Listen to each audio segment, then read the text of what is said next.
Okay, today we're gonna talk about insurance companies. Okay, um, I will cover mainly several learning objectives from multiple professional designations, including certified financial planner, certified financial risk manager, and chartered financial analyst. Okay, so again, my teaching style is not only just teaching the content, but also how professionals use in our profession. So in CFP, you do need to know something about insurance companies. Okay, you need to know their services, their personnel, and then their risk.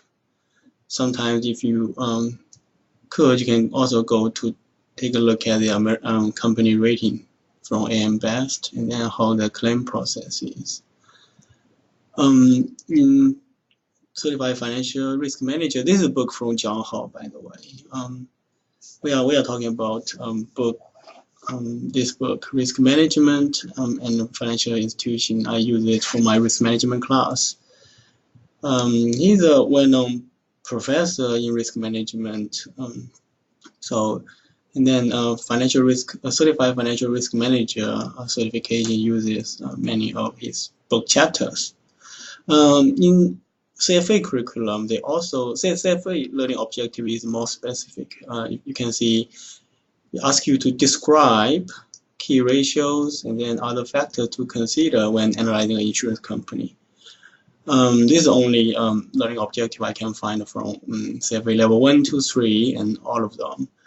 This is the only place I find the requirement for understanding of insurance companies. Okay, you just need to describe. You don't have to do any calculations. Okay. So let's go ahead. We are not going to talk about pension plans. Okay, we just focus on insurance companies. So there are a lot of different types of life insurance. Okay, we have term life, whole life, variable, universal, endowment, group life. We'll talk about those later. They're just many products. Okay. And then the cost of whole life insurance. Whenever we talk about whole life insurance, okay, this is when you see the dashed line here is a premium. Okay, so this is a premium, and then this is the real cost, right? The solid line cost of insurance. So let me try to write it better. Okay, cost of insurance. Okay, so when we are young, the cost of life insurance. Okay, this is life insurance. When we are young, the cost of life insurance is low. Why? Because most of the time you are not going to die when you are young. Okay, so the probability of death is very small in people's 40s, okay, 50, and then it goes up. Okay, because life insurance will only pay out when people die, right? And then the difference is called a surplus. That's the difference, right? Because you pay.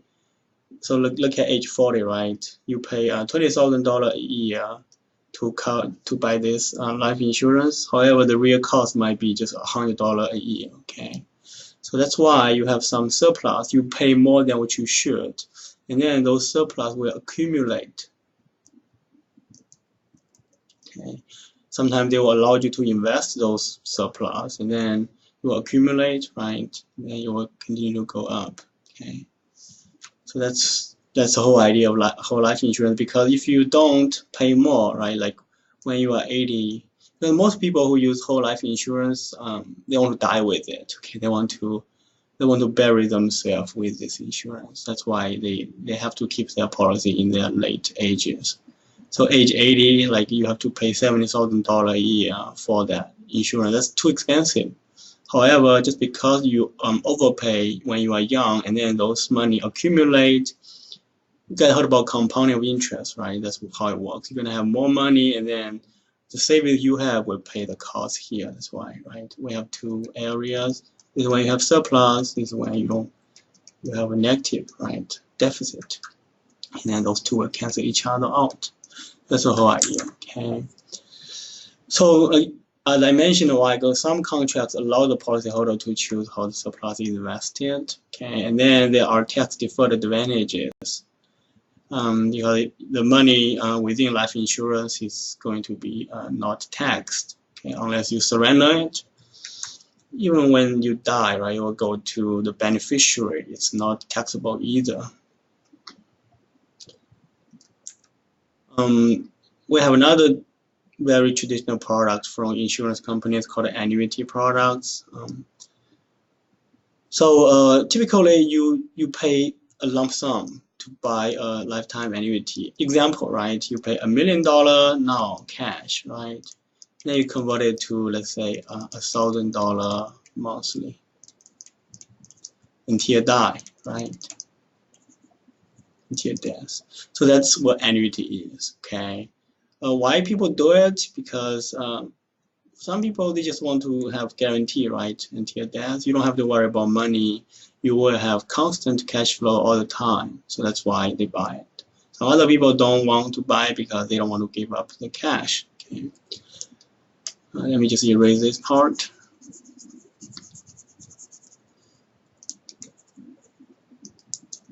And so again, how you will be paid is negotiable, right? Mainly two types, immediate or deferred. Okay.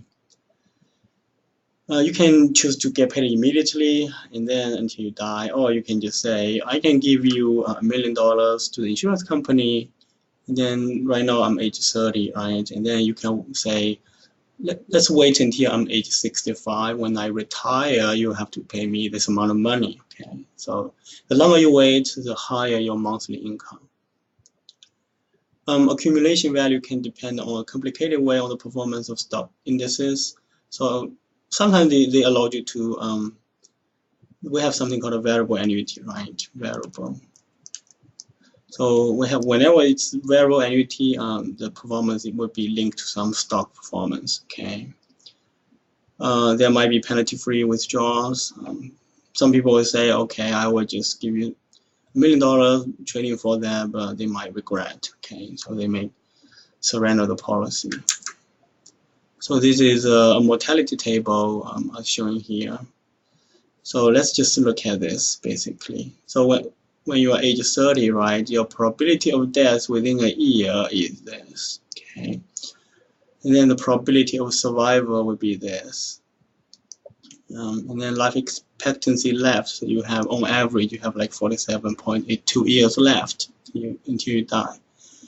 When you get older, right, every year, you see this is going up, right? The probability of survival is going down, okay? This is for female. It's just female lives longer, so that's the reality. For life insurance companies, they need to know how to price it. Let's consider a female age 30, right? I mean, during probability of death during first year is 0.000664, right? So this number here. Probability of death during second year, okay? So the probability of death next year is this. So the probability of death, right, second year. How do we calculate it, right? It will be equal to the probability of not die, right? First year times the probability of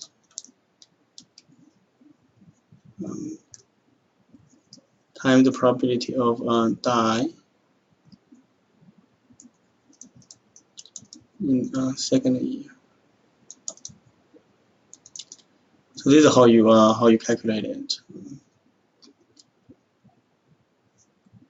And then the probability of not dying in the first year will be equal to 1 minus, right, 0.00664, okay? And then the probability of death in the second year will be this, right? That's how it works. See that? Times this, that will equal to the probability of death during second year. During the third year will be, this is the first year, second year, right? And then third year. So not die.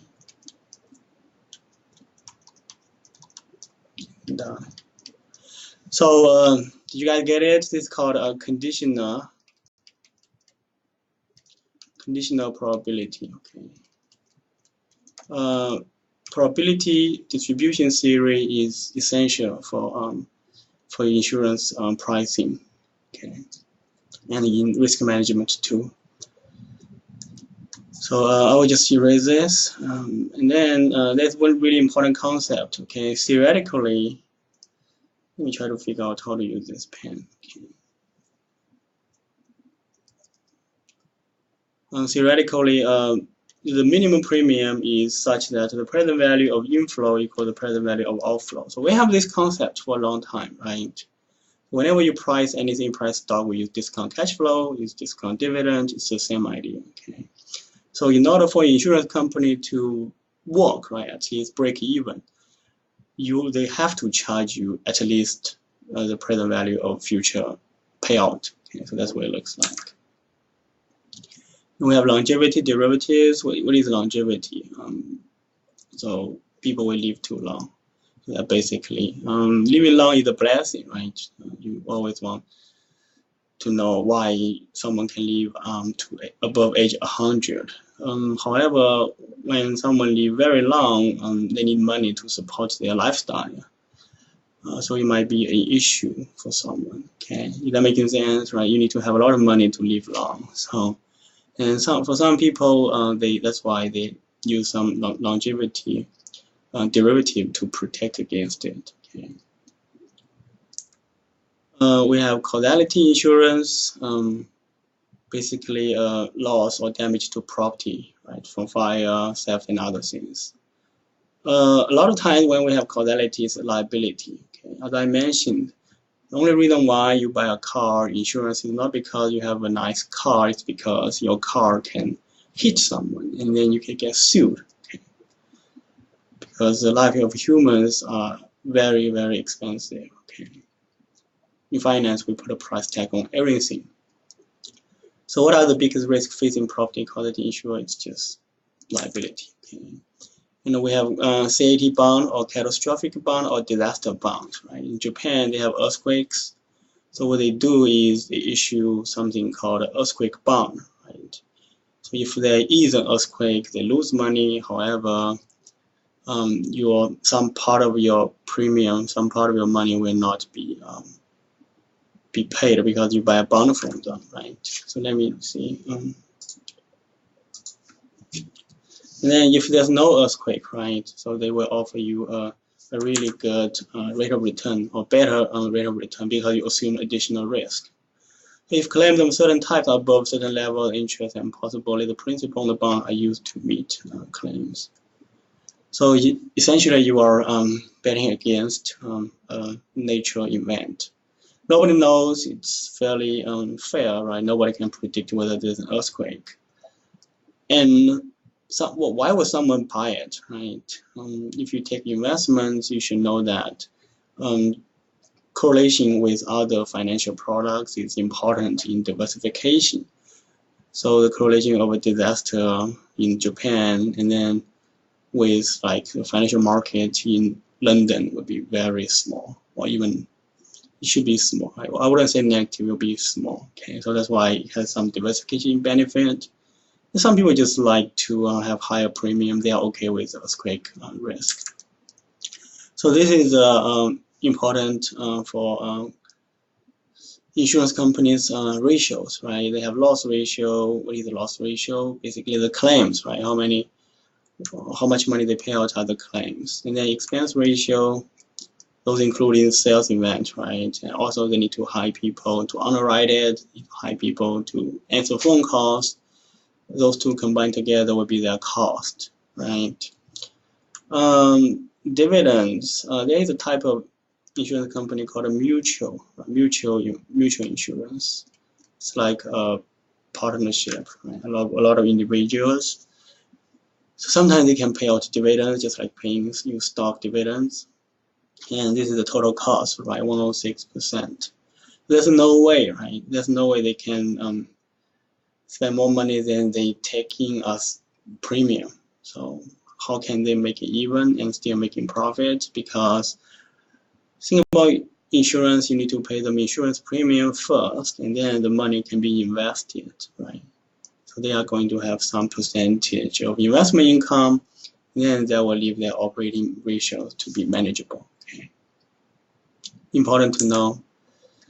In life insurance, premium typically stay the same throughout the life of the contract. We have a 10, 15, 20, or 30-year level, right? It's called a level. So you can allow it. You can allow your premium to change every year. However, the level is just popular because it's fairly easy. Okay, it's just how people spend the money. Okay, and then premiums are charged from year to year as risks are reassessed. In property and casualty insurance, it's like you have car insurance every 6 months. Okay, it's not every year. It's every 6 months you are going to have a new premium. Do you guys remember sometimes they will send you a small little device to monitor how you drive your car, how you hit your brakes? So, and then if you have good driving habits, right, your premium will go down. However, if you drive long distance or drive recklessly, they will charge you more money. In health insurance, premiums can rise because of the overall cost of healthcare. This is in US, right? So this is a beautiful United States, okay? Overall cost of health insurance, but not because of the health risk of policy holder increases. Yes. So the healthcare cost, right? It's inflation is around 7% annual. It's very high. It's probably a really good investment. And also, I think a lot of times this is very complicated healthcare system. A lot of the money are paid by employers, and then there might be some inefficiency over there. But the main reason I agree would be still the overall cost. It's just getting more and more expensive, okay, to visit doctors, to do surgeries. In insurance, there's something we have to talk about. It's called a moral hazard and adverse selection. So moral hazard is the risk that the existence of the insurance policy cause the policyholder to take more risk. So what does that mean? So when you have no car insurance, you know it's a crime. You probably get caught, right? You drive very carefully. You don't go out when there are many people. However, after you get insurance, you will be like, okay, I get covered anyway. I'll just drive the way I want it to be. Then you're more likely to get into accident. Don't care, okay, or careless. Careless, okay, or careless. Okay, so that's what it is. Adverse selection is totally different. It's a tendency for insurance company to attract bad risk when it cannot perfectly distinguish between good and bad risks. So what does that really mean? So when you know they have no idea about you, right? Only the bad guys, okay, or only those who were likely to get paid from the insurance company will go for it. For example, okay, let's say car insurance company. Let me just make up an example. If an insurance company is selling something called rainfall insurance, right? So it looks like is if you get wet in the rain, you get paid. So that's not a good insurance. Why? Because whenever it rains, people will go out and then collect the payment. Okay, so that's why it's not good. Another example would be so if you buy a car insurance, those who are more likely to get into a car accident, they will buy insurance from you if you have no idea about their driving record. Is that making sense? And then they will drive up everyone's premium up, okay? Because if the insurance company don't know about their driving history or have no idea about it, it will only attract the bad risks. Another example would be life insurance. Okay, so if insurance company have no way to test your health conditions, only those in bad health condition will apply for life insurance. Those in good health condition, they want to, however, the risk premium will be too high for them. So that's why adverse selection is a big issue if it exists in the insurance system. Okay. So let's look at the life insurance company balance sheet. They have investment, the premium they collected, right? They will not put it in cash, they will put it somewhere. Then sometimes they have some fixed assets, right? Some equipment. Policy reserve, this is required by every state, right? You have to put some money here. Like, certainly for the reserve, it could be your investments, okay? and then they have requirements for the investment. You cannot buy anything you want. A lot of time will be very conservative, like bonds, AAA rated bonds. They can also have some long-term debt available. This probably be a short term, okay, and then you can have some flexibility, like $10 million could be invested in equity because you have more money than required by the reserve. It's just this is regulatory. Okay. So that's what it looks like. For life insurance companies, they can be more aggressive because they can calculate when those will be paid. People on average will die at a certain age. That's predictable. Okay, so that's why their investment could be a little bit more aggressive, like long-term debt and equity. Then for property and causality insurance, it would be different. Okay, because like for car accidents, you don't know. Okay, you don't know when they will have a car accident, so that will be more conservative. Okay, so you will have should be more conservative. Our example here is just a little bit different. They will be more conservative. Unearned premium means like every month, right? In the beginning, you pay the premium. However, they don't really earn it on book until the end of the month. So that's what unearned premium is. Regulation in the United States at state level, and then Europe level, European Union level. Okay. So that's all I have for today. Let me know if you have any questions. Thank you.